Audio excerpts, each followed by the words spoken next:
Hello YouTube, this is Morgan Airspeed Prime here with my next The Promised Neverland manga review. This one's going to be for chapter 181.1, otherwise known as the special side story The First Shot. I had no idea that this chapter was coming. I just saw on Shonen Jump, viz.com Shonen Jump, that this was part of the new batch of chapters that came out basically yesterday. And I did read it last night, but it was late, way past when I'd usually record, so that's why it's a little late. I just had no clue that this chapter was actually coming. I think there is another one coming, which I guess is going to be 18.2. I don't know when that is. And then I think we also know that there's going to be a proper epilogue chapter, which I think is coming in December. They announced it a while ago. I'm not particularly up to date exactly on what the situation is, but I think it means that there are at least 2 more chapters coming, but the manga is still over. These are just extra chapters. So what is this one about? What's 181.1 about? It's basically a prequel story that puts into pages, directly shows us stuff that was covered in the first arc with regards to Ray and the fact that at the start of the series, Ray knows the truth about the farm, and this basically covers his experience with that information, whereas what we saw in the early chapters was mainly from sort of Emma's perspective, and then they find out later that Ray knew about it already, and this is just kind of filling us in. I think it is a solid chapter, but it is weirdly timed. It just feels very weird that the chapter that they put out immediately following the end of the series is this of all things. It's not what I think everyone wants, which is, can you please just cover more content with the characters set in or around the time of the ending of the series? Because you time skipped over a lot, and then the ending just sort of happened. You didn't even allow for any sense of linger around the characters as you ended. It just sort of, ended. The Promised Neverland didn't have a particularly strong ending. I don't hate the ending, but it was absolutely rushed, and to me didn't, nail the landing for sure. So this just feels a bit weirdly timed.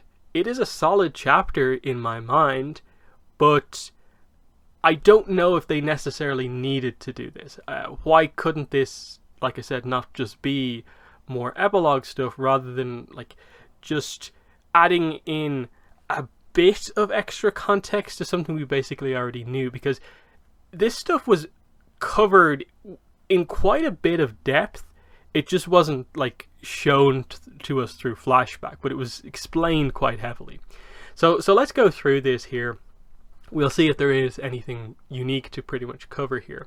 So it's a Ray-centric chapter, and I think that's probably the explanation for this one, is that Ray is probably one of people's biggest criticism with the ending of the series, in that pretty much after the first, second arc, Ray he kind of wasn't on the level of Emma really anymore. And Norman, of course, they took his arc in a very specific direction that made him stand out, because he was a villain for part of the series, and there was the big kind of turnaround for him, so he got focus. But Ray was kind of just there. He is one of the main characters for sure, but Emma was so much the main character, and Ray rarely got his chance to shine in the later parts of the series. And I guess this is just their opportunity to go back and show that, remember, Ray was super, super important at the start of the series? Let's just remind you of that. That's what this is about. So what we get here is just, it flashes back through a lot of time very quickly. A happy family, a happy house. Emma saying, "Come on, Ray, let's play." But he says, "That's all wrong. This is a farm. We're food. What should I do? At this rate, my family and I are all going to be eaten." So I suppose this is him sort of remembering this information that he actually sort of had since he was born, because, of course, Ray is sort of special in that he sort of remembers memories from when he was super, super young, which usually people forget, but he remembers all of that. So I guess this is sort of him showing him remembering some of that stuff, and being aware enough to realize what it all means. And now he's kind of accepting, what do I do now that I've realized, the demons are real, the truth of the farm, that we are just raised here to be eaten. How, it's Ray's reaction to, realizing the truth, which is nice to see. But they just note here, he once again chose to read instead of playing with us. So again, he's sort of isolating himself here, not handling this information particularly well. But he says, calm down, do research, think, what can I do to survive longer? When are we killed? Starting at age 6. So it's him figuring out the rules that we see mainly like Emma and Norman have to kind of come to the conclusions on. But Ray figured a lot of this stuff out earlier, of course. In what order? Is there some sort of rule? They bring up the scores again, and he figures out, the scores. That's it. The order is determined by the scores. Every 2 months, whoever has the lowest score is killed.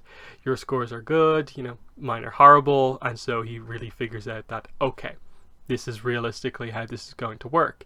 And he figures out Emma and Norman should be safe for a while too, but what about some of the kids who don't do as well?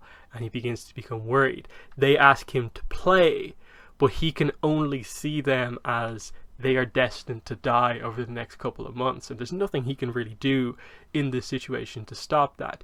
So I think the main thing I get from this chapter is just this further exploration of like showing what Ray went through, that he's known about this for so long. And while they covered it quite heavily with the idea of, him breaking down, being willing to sacrifice himself to have the plan go ahead, but Emma reversing that, of course, in the sort of finale of the first arc. But here is going back and showing, like, in the early days of him realizing this, he had to accept all of this stuff as the only one who knew about it. And that was quite a burden on him. And it shows the sort of strength of the character that he gets through all of this and eventually is able to help as we see going forward. But, he has nightmares about this. He wakes up. We see Mom actually come in. And he just realizes he can't save them. He doesn't want anyone to die, but there's no way to save everyone.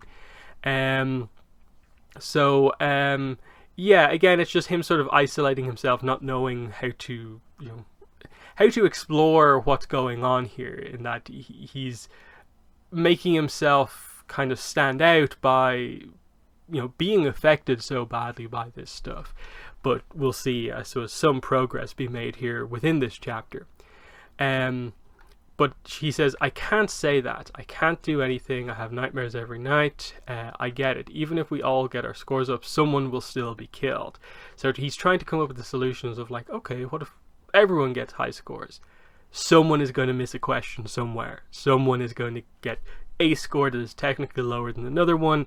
He can't stop that. And it just shows the sort of burden of this, of like, they had to all work together to make the escape happen. And this is him trying to do it all on his own.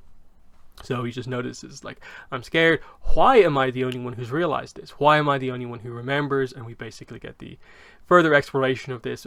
It's because Isabella is Ray's biological mother. That's how he knows all of this. And I suppose this is before he figures out that he remembers stuff when he was like super, super young. But we pretty much get to that. He considers, like, should I just pretend I don't know? If I look away, I can free myself from the pain.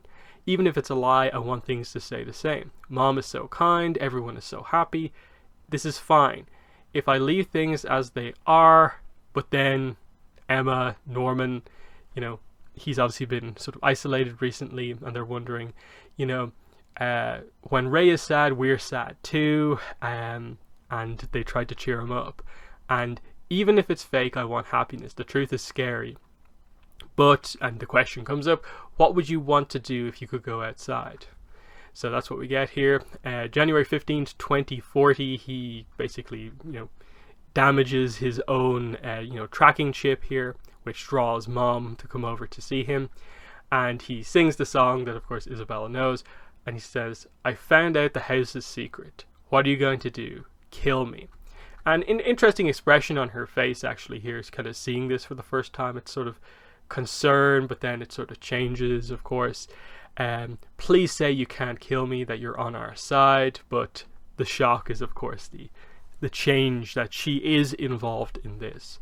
And yeah, he's like, to mom, we're only, realizing that they're just sort of a product.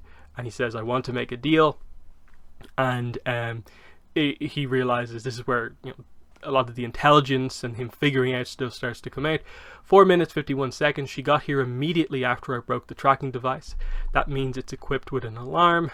It'll alert her if we break it. She has a gadget in her hand. She tracks us using that. So we knew that already. That was a key point sort of early in the arc, figuring this out. But Ray knew it already. And this is how he knows it. That's the sort of connections this chapter is making. So we then see, I think, a very interesting page here of like time passing and sort of the same events sort of happening over and over as the months, as the sort of years go on. Someone being shipped out, him unable to say anything, them sort of happily but also sadness because they won't see them again, sending one of their siblings off, but him being the only one to know that they're going to die.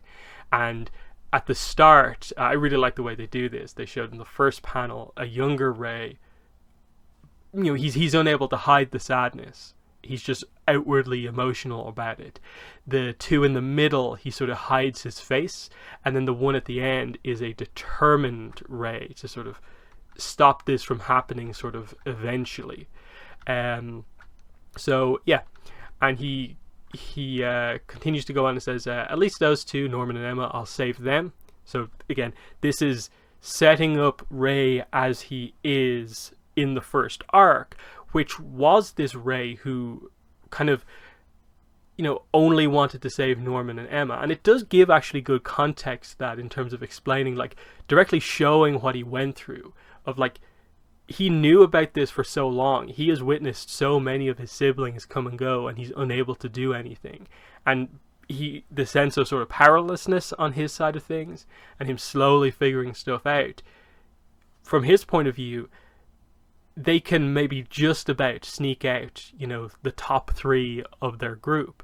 They can't bring everyone with them, surely not, because the situation that he's been in has sort of like broken him down to the point where he's determined to save who he can, but he feels he can only save the best of the best, the 2 closest, the 2 most intelligent people. And that's why, we get the clash of Ray and Emma in the first arc about the difference between sort of pragmatism and idealism between Ray and Emma. But he says, I'll carry all this loneliness and pain. I don't need fake happiness. The 6 years were hell, but I'm more than prepared. And he says, sorry to Connie, who, of course, is the one who gets shipped out right at the start of the series. This is the sort of, in his mind, this was the last one he's going to see be sacrificed like this.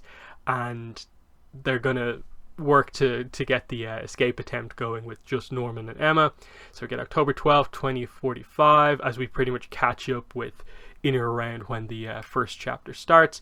He, of course, has the kind of rabbit teddy bear that is a kind of key aspect of the first episode, and that brings us up to like, that helps to explain Ray's character lead up, given that he is a character who knew more than we thought he knew, a bit better. So actually very solid, well done chapter, but the only issue is just the placement. Like, why is this chapter 181.1? Why is this the chapter that we get after the finale of the entire show? That we're going all the way back with this chapter to fill in some backstory that we basically already knew, but just in a little bit more depth. I appreciate it, but it's very weirdly timed and placed.